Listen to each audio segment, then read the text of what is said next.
ഞാൻ വലിയൊരു ലാലേട്ട ഫാനാണ്. പക്ഷെ പ്രത്യേക സാഹചര്യങ്ങൾ കൊണ്ട് എനിക്ക് തുടരും മൂവി കാണാൻ പോകാൻ പറ്റിയില്ല. അപ്പോൾ ആ തുടരും മൂവിക്കുള്ള ഒരു പോക്കാണേത്. 12:15 ഷോ. പക്ഷെ 12 മണിക്കേ ഞങ്ങൾ വീട്ടിൽ നിന്ന് ഇറങ്ങിയിട്ടുള്ളൂ.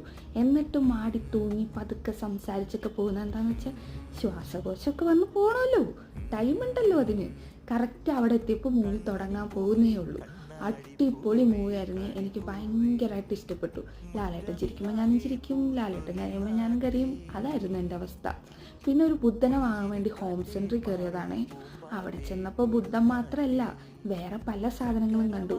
എന്നാൽ എനിക്കിത് പിന്നീട് ഉപകാരപ്പെട്ടാലോ എന്ന് വിചാരിച്ചിട്ട് ഞാൻ അങ്ങനെ പല സാധനങ്ങൾ എടുക്കുകയും ചെയ്തു. പിന്നെ ഫുഡ് കഴിക്കാൻ വേണ്ടി പോയിട്ടോ, ജ്യൂസായി, സൂപ്പായി, പിന്നെ സാൽമൺ വെച്ചിട്ടൊരു ഡിഷ് കഴിച്ച്. എനിക്ക് തീരെ ഇഷ്ടപ്പെട്ടില്ല, ഒരുമാതിരി പച്ചമീൻ കഴിക്കുന്ന പോലെ. പിന്നെ മഴയൊക്കെ പെയ്യുന്നുണ്ടായിരുന്നു. കുറച്ചു നേരം മഴയൊക്കെ കണ്ട് സംസാരിച്ച് കുറച്ചു നേരം അവിടെ ഇരുന്നു.